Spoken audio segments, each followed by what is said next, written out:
Dalam laporan bertajuk Who's Had the Worst Year? How Asian Leaders Fare in 2016, Bloomberg mengevaluasi kinerja para pemimpin negara-negara penting di Asia dan Australia. 3 parameter capaian kinerja dari para pemimpin itu adalah pergerakan nilai tukar mata uang dengan dolar Amerika Serikat, pertumbuhan ekonomi, dan tingkat penerimaan publik. Kita lihat bagaimana prestasi sejumlah pemimpin Asia dan Australia. Prestasi kepala negara Asia dan Australia paling jeblok jatuh pada Presiden Korea Selatan Park Geun-hye. Semua parameternya memerah.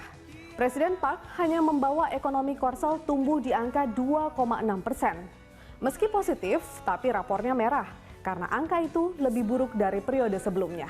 Kurs won terhadap dolar Amerika juga terpuruk 2,87%. Dan yang paling mencolok, penerimaan publik terhadap Presiden Park hanya 4%. Ini dampak dari skandal yang membelit Park.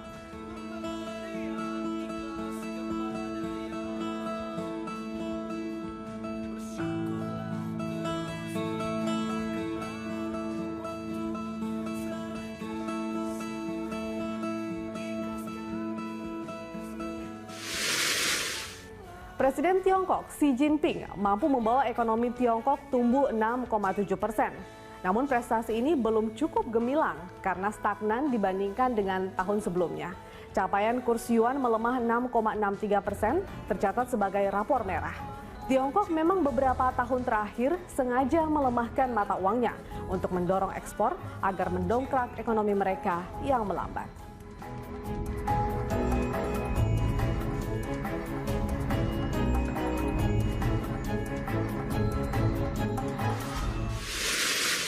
Perdana Menteri India, Narendra Modi, mendapat penerimaan publik yang cukup tinggi, hingga 81%. Namun Modi memiliki 2 rapor merah dengan capaian rupiah yang melemah 3,06%. Capaian ekonomi India menembus angka 7,3% masih dianggap di zona merah, karena melemah dari tahun sebelumnya.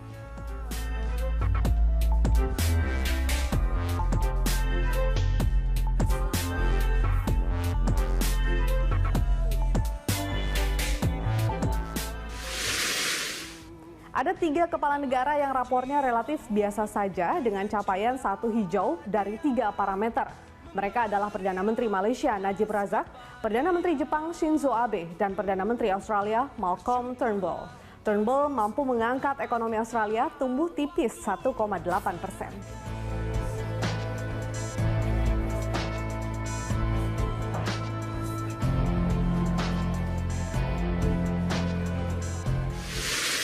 Rodrigo Duterte termasuk yang berbahagia dengan laporan yang dikeluarkan Bloomberg. Duterte mendapat 2 catatan hijau untuk penerimaan publik dan pertumbuhan ekonomi yang gemilang. Bahkan 2 parameter tersebut merupakan yang tertinggi dari capaian 7 kepala negara lainnya. Ekonomi Filipina mampu melesat 7,1% dan penerimaan publik mencapai 83%. Sayangnya, kurs peso masih keok terhadap dolar Amerika dan tercatat melemah 5,29% selama 2016.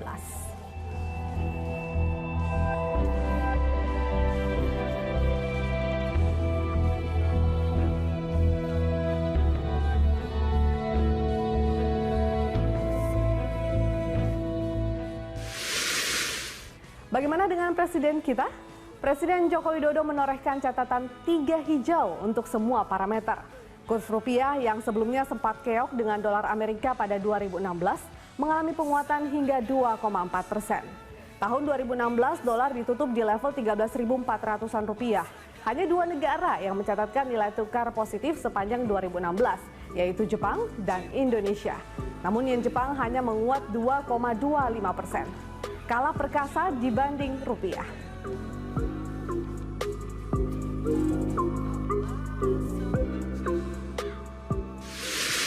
Ekonomi Indonesia diperkirakan bertengger di level 5,02%, sedikit membaik dari capaian tahun lalu sebesar 4,79%. Hanya 4 dari 8 negara di Asia yang disurvei Bloomberg yang diproyeksi mencatatkan pertumbuhan positif PDB, yaitu Filipina, Malaysia, Australia, dan Indonesia. Proyeksi pertumbuhan Indonesia hanya dikalahkan oleh Filipina, yaitu sebesar 7,1%.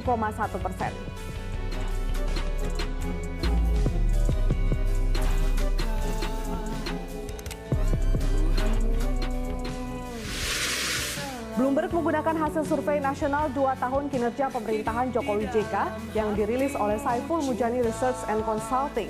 Survei itu melibatkan 1.035 responden yang diwawancarai langsung. Sebanyak 61,4% warga cukup puas dengan kinerja Jokowi.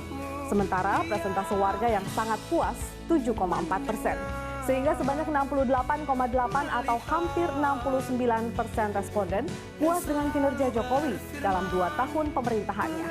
Prestasi ini menempatkan Jokowi sebagai pemimpin terbaik se-Asia dan Australia sepanjang 2016 versi Bloomberg.